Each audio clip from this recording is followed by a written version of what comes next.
Alright, for this video I want to cover the IRS form 4797, and specifically we're going to look at how to record a gain on property distributed from an S corporation to the shareholder. So I've got one slide here covering some background on the rules and the fact pattern, and then we do have the sample 4797 here, which is 2 pages.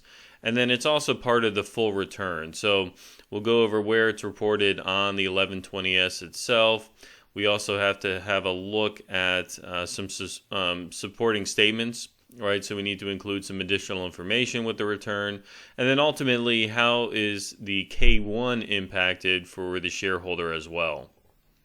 So we'll go over all of that stuff, but first we'll start with the slide. Some details on the distributions, and then we'll look at the return. So when we talk about property distributions from S corporations to their shareholders, the S corporation can distribute cash or non-cash property. Now, if it distributes non-cash property, the amount of the distribution, the dollar amount that we put on the return is generally going to be the property's fair market value, right? And so that's on the date of distribution. Now, if we have non-cash property and the property distributed, the fair market value exceeds the adjusted basis, you have to recognize a gain at the S corporation level. And it's as if the company just sold the property at its fair market value, right? And so that's really important because that rule generally only applies to S corps and corporate entities, so C corps. It doesn't apply to partnerships. So partnerships often do distribute non-cash property, and the basis just carries over. The partnership doesn't actually have to recognize any gain at the entity level. Now, when the property is received by the shareholder, their basis in the property is going to be the fair market value. So whatever the FMV is on the date of distribution to the shareholder is going to be their new basis in the property. So if we look at the fact pattern details here, so we've got an S corporation. It's a landscaping business in Florida, and the company has 2 equal shareholders. So John Smith and Jane Doe each own 50% of the company. Now the business has a Ford F-250 truck, and it's been using that exclusively for business purposes. The truck was bought in 2022, and it was fully depreciated using the 100% bonus depreciation that was available in 2022 tax year. Now in 2023, the company decided, well, we want to purchase a new truck, and so John said, well, rather than sell this one to somebody else, I'll just keep it, and I'll use this for my own personal use. So the company's going to distribute this out to John. So on December 15th, 2023, the company transferred ownership of the truck to John, and at the date it was transferred, they estimated the fair market value to be $28,000. Now on the same date, the company distributes cash to Jane for $28,000 as well. So why did they do that? Well, remember, S corporations, all of the distributions have to be pro rata. So if John gets a truck for $28,000, Jane, being an equal 50% shareholder, she can't share in this because she's not getting the truck, so she's got to get an equivalent amount of other cash or non-cash property. So in an effort to equal that out, the company said, okay, we'll give you a truck for $28,000, and then Jane gets cash at $28,000.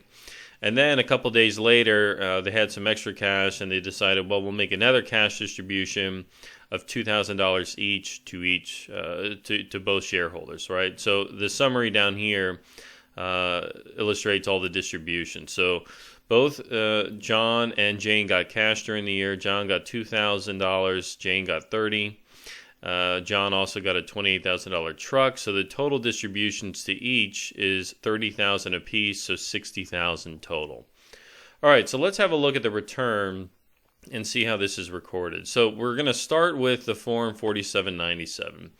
So the sale of the truck, it's a truck that was sold at a gain and held longer than a year. So generally that's reported in Part 3. So Part 3, we have gains on the disposition of property. So this is Section 1245 property because it's personal property. So we have the Ford F-250, the date it was acquired, and then the date it was sold. Now, date sold meaning the date it was transferred out, right? Nobody has actually sold anything to a third party yet, but it still has to be recognized as if the company sold the property. So we've got date acquired, Feb 5th, 2022. Date sold or date transferred out to John was December 15th, 2023. And then we enter the sale information and the cost information. So the fair market value is going to be the gross sale price. That's $28,000. The cost of the vehicle when they bought it last year was $44,850. And then the depreciation that was claimed on line 22 is also $44,850, right? So it was 100% business use property, and they claimed the 100% bonus depreciation. So the basis in the asset was $0 leading up until its sale. So the total gain here, subtract line 23 from line 20, and we're left with $28,000. Now we have section 1245 property, so we've also got to complete line 25. Line 25A, the depreciation allowed or allowable from line 22, which is $44,850. And then on line 25B, we enter the smaller of line 24 or 25A, the smaller amount being $28,000. So once we have those values, we can skip the rest of these, right? 1250 property is real estate. That doesn't apply. We don't have any farmland or IDC costs, so none of those apply either. So we go down here to the summary in part 3. So line 30, total gains for all properties, right? So we add up all the columns from line 24. Line 24, our gains are $28,000, so we entered $28,000 there. And then on line 31, we add up all of these line items as well. So we only have a line 25B line item. So we've got 25B for $28K, $28,000 is entered there. And then on line 32, we subtract the 2 and enter 0 here. So of these line items, the portions that get transferred to page 1 of the 4797 are line 31 and line 32. So $28,000 goes to line 13, 0 goes to line 6. So if we scroll back up to page 1, we've got line 6 recorded for $0, and then line 13 is $28,000. Now this is the ordinary gain recognized on the disposition or the transfer. So the $28,000 is reported on page 1 of the 1120S, line 4. So we've got our net gain or loss from IRS form 4797, line 17, and that's the $28,000 figure. Now, once that has been entered, there's a couple more things we have to do. So the first one is record the sale of the property, right, the deemed sale as a distribution. So on line 16D, so Schedule K, right, line 16D is where we report the distributions. And notice we have the $60,000 total. So that's the total $60K, which is all of the cash that was distributed as well as the F&V of the property. So we've got $60,000 of distributions, and we are attaching a statement because we have non-cash distributed. If you only had cash distributed, you can get away with not attaching any details, but in this case, because we have non-cash property distributed, we've attached a statement number 35, and we provide more detail on the non-cash transfers of property that occurred during the year. All right. Now, in addition to that, we should also be reporting more information on the K-1 itself. Right. So this information I report on the K-1, and we also include it with the return. But this is John's K-1, so we have John Smith, his K-1.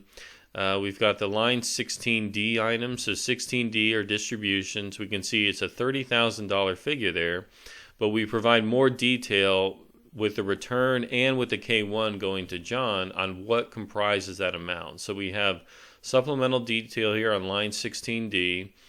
We've got shareholder distributions represent both cash and non-cash distributions, right? And the details are as follows. So the total is the $30,000, but we're letting him know that $2,000 was cash, $28,000 was non-cash, and here are the details on the non-cash distribution of the property.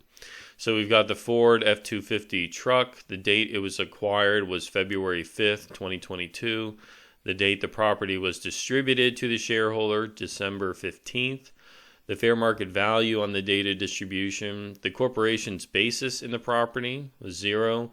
and then the corporate gain recognized, right? And so that's not required under the regs, but I think it's important just to illustrate that, yeah, there was a gain recognized on the S-corp return. So the shareholder here does take the fair market value as his new adjusted basis in the property.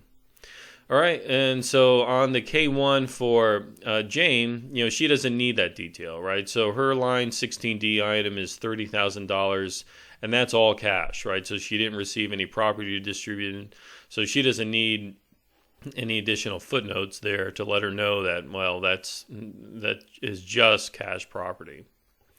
All right, so that covers it for this video. I hope that was helpful. Obviously, if you need any questions, feel free to leave a comment below. I do try to get to as many of those as I can. And as always, appreciate you watching the video, and I look forward to seeing you on the next one. Thank you.